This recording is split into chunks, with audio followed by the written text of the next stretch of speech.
Après avoir quitté ses fonctions officielles, on le retrouve au cœur d'un drame survenu il y a bientôt 20 ans. L'attentat contre l'avion du président du Rwanda. L'événement déclencheur du génocide. Paul Baril, bonjour. Bonjour. Alors on va parler du Rwanda parce que ces jours-ci sort un livre qui s'appelle Le capitaine Baril brise le silence, la tragédie du Rwanda, ses origines, ses coupables, aux éditions Jean Picolec. Et vous n'y allez pas par quatre chemins, à savoir que vous prenez à rebours la thèse officielle qui veut que ce sont des extrémistes hutus qui ont descendu, entre guillemets, l'avion du président Habyarimana, qui était lui-même Hutu mais jugé trop modéré, pour ensuite déclencher le génocide contre les Tutsis. Pour vous, cette thèse est totalement fausse. Dites-nous pourquoi. Parce que d'abord, on n'a jamais donné le nom de ces extrémistes. On parle d'un groupe d'extrémistes. Moi, je voudrais savoir lesquels ont appuyé sur la détente. Et je suis un enquêteur, je suis un gendarme et fils de gendarme. La première question qu'on se pose, à qui profite le crime ? Le crime, il profite à une seule et même personne, c'est Kagame. Sans cet attentat, il ne serait pas chef d'État aujourd'hui. Paul Kagame, qui était donc le leader du Front patriotique rwandais, le mouvement rebelle de l'époque. Non, il n'était pas le leader du mouvement patriotique, il était le chef des services de renseignement de l'Ouganda. Il était militaire ougandais, il percevait un salaire ougandais et il a été en Amérique faire des stages dans les unités spéciales américaines avec un passeport ougandais. C'était un rebelle et c'est un terroriste avéré. Alors, vous lancez des accusations très graves contre Paul Kagame parce que vous insinuez que c'est lui, le FPR, donc son mouvement, qui a commis cet attentat dans le but de déclencher des massacres et de prendre le pouvoir. Alors que la version la plus largement partagée, c'est que ce sont les Tutsis, et donc les gens comme Paul Kagame, qui ont été victimes de ce génocide. Comment est-ce que vous pouvez affirmer que c'est lui qui a tout manigancé comme ça? Revenons un peu d'histoire. Le 1er octobre 1990, l'Ouganda, avec 3000 rebelles Tutsis, attaque le Rwanda. L'Ouganda, je dis bien, de Museveni, qui est complice de Kagame. La France a des accords de coopération de défense avec le Rwanda depuis 1975, signés par le président Giscard d'Estaing. Le président Mitterrand apporte le soutien et l'aide au Rwanda et on combat les rebelles ougandais et les gens du FPR. Nous sommes en 1990. Il y a 4 ans de guerre jusqu'à ce que l'avion soit détruit par un attentat terroriste. Dans cet avion, il y a 2 chefs d'État en fonction, plus l'ensemble du gouvernement du Rwanda. C'est le déclencheur et c'est le point que Kagame s'appuie pour laisser massacrer les Tutsis de l'intérieur, c'est-à-dire ceux qui sont restés au Rwanda, qui sont considérés par Paul Kagame comme des collaborateurs. Ce n'a rien à voir avec les Tutsis de l'extérieur. Comment est-ce que vous pouvez affirmer cela? Ça paraît quand même impensable que lui-même aurait laissé massacrer son peuple, entre guillemets, pour parvenir au pouvoir. Comment est-ce que vous pouvez l'affirmer? Il l'a pas fait tout seul, il l'a fait avec l'aide des Américains et de l'ONU. À cette époque, il y avait la MINUAR qui était 2800. La force de l'ONU. La force de l'ONU, commandée par le général canadien Roméo Dallaire.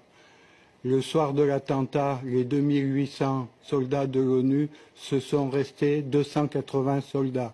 La force de la MINUAR aurait pu protéger les Tutsis de l'intérieur. On a dégagé volontairement cette force qui aurait pu se mettre en travers des génocidaires. Mais alors, vous affirmez ces liens entre Paul Kagame et la CIA. Vous laissez même entendre que la CIA était parfaitement au courant des agissements, y compris donc de cet attentat qu'il aurait organisé. Ce sont des accusations très très graves que vous portez. En 1994, encore le sang coule encore à Kigali. Au mois de juillet, Kagame décore ses amis américains de la CIA. Je donne les noms dans le livre, je donne les dates, etc. En 1994, au mois de juillet. Il les décore et il les remercie de leur aide et de leur soutien. Est-ce que ça veut dire que la CIA est impliquée dans cet attentat? Ils sont impliqués dans le plan global de chasser les francophones de la zone des Grands Lacs. Pas seulement du Rwanda, mais également des autres pays voisins. Il faut savoir que la CIA avait un ami et un complice qui est le président Museveni. Il a été choisi parce qu'il faisait barrage à l'islamisme venant du Soudan, de Hassan El-Tourabi et de Omar El-Béchir. J'étais en mission pour le président Abiramana et pour la France, au même titre que les 3 pilotes, copilotes, mécanos, qui ont été abattus. On collaborait pour notre pays. Et la France était en guerre jusqu'aux accords d'Arusha, qui sont le travail de la France et du président Mitterrand. Les accords d'Arusha que Kagame avait acceptés, qu'il a refusé de suivre en faisant l'attentat de l'avion. Il avait le prétexte pour intervenir militairement.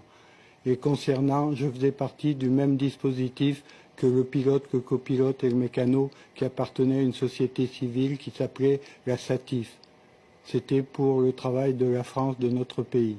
Je voudrais rappeler, parce que c'est important, le juge Bruguière, qui n'est pas quelqu'un de rigolo, qui a pendant 20 ans a mené la politique antiterroriste en France, avait établi 9 mandats d'arrêt internationaux concernant Kagame et son team.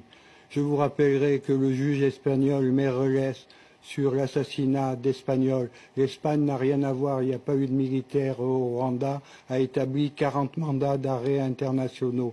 Quand on superpose ces 2 listes, il y a 5 noms qui ressortent, l'état-major de Kagame et Kagame lui-même. Je suis le dernier survivant de l'équipe qui accuse Paul Kagame. Et Paul Kagame, je l'ai connu, on a mangé ensemble et il me demandait une télécommande. Vous le racontez d'ailleurs. Il me demandait une télécommande à distance pour assassiner le président Abiramana. Et je voudrais vous faire remarquer une chose. Pourquoi je suis au centre de ce dossier? Parce que je suis le seul à avoir poussé la justice à ouvrir une information. C'est moi qui ai fait déposer les plaintes. Sans le capitaine Baril, aujourd'hui, il n'y aurait pas de dossier ouvert. Et je rappellerai qu'il y a eu l'équipage d'assassiner le pilote, le copilote et le mécano, mais le lendemain, il y a eu 2 gendarmes qui étaient des coopérants et l'épouse d'un gendarme qui a été assassiné. L'instruction n'a pas déterminé quels sont les assassins, il n'y a pas eu de procès, et moi, ce que je demande, c'est que les parties civiles et les familles aient enfin la vérité et que les coupables soient arrêtés et châtiés. Très bien, écoutez Paul Baril, merci beaucoup de nous avoir livré vos vérités. Vous pourrez les lire dans cet ouvrage à paraître très bientôt. Merci à vous d'avoir regardé cet entretien sur notre antenne. Restez-y pour plus d'informations.